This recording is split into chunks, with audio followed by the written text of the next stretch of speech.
તો કેમ છો મારા મિત્રો? મજામાં જ રહેવાનું, કેમ કે આપણા વિડીયો જોતા એ મજામાં જ છે.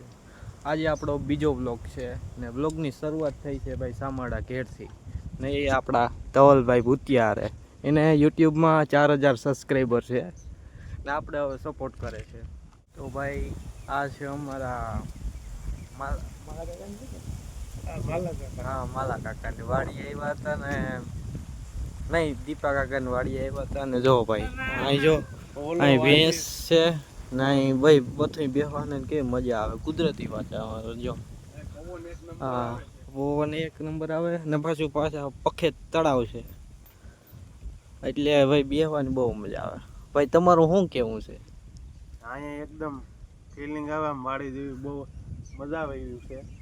અહીંથી રસ્તો છે પાસે આ શર્મા વાળો રસ્તો છે જે આમ જાય. તો ફાઇનલી મિત્રો હવે આપણે જવાનું છે ઘર બાજુ. ઘેરે ફોન આવ્યો ને એટલે આપણે પેલા ઘેરે જઈએ કેન બનીએ તો પાછા આગળ આવીએ. આપણો એક દોસ્તાર આવવાનું છે, એ યુટ્યુબર જ છે જીવો તેવો, ભેગા થઈએ આપણે પછી મોજ કરીએ. ને અત્યારે આપણે જવાનું છે ઘેરે, થોડું કામ આવ્યું ને એટલે કેન બનીએ ઘેરે જઈ આવીએ. આપણી ગાડી જો અહીંયા પડી એક નંબર.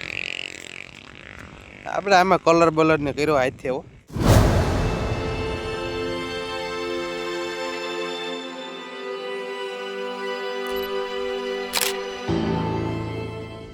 ભાઈ વરસાદી વાતાવરણ છે તમે જોઈ શકો છો ને અમારા ઘેડ વિસ્તારમાં ભાઈ હા જો સૂર્ય જેવો તેવો દેખાય ને અમારા ઘેડ વિસ્તારમાં ભાઈ પાછું પાણી આવી ગયું તમે જોઈ શકો છો.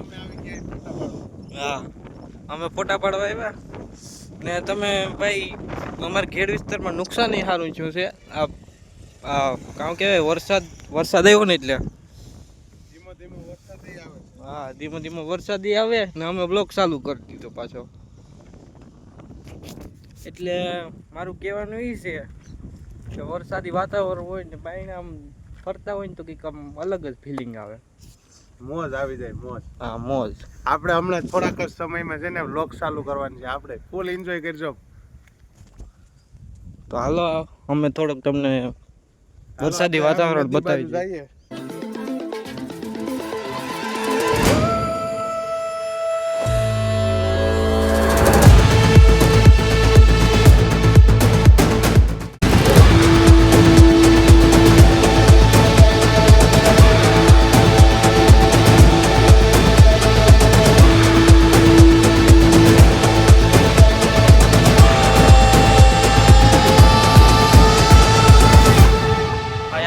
નદી આવ્યા હતા અને આપણે બે યુટ્યુબર જડી ગયા. એક છે ઘોડાદરના ભાઈ દિલીપભાઈ કામરિયા ને આ છે આપણા સામરડાના ધવલભાઈ ભૂતિયા. એ બંનેને ભાઈ એક ને 4000 સબસ્ક્રાઈબર છે ને એકને 1200 સબસ્ક્રાઈબર છે ને આપણે 91. નદીનો માહોલ જો તમે જો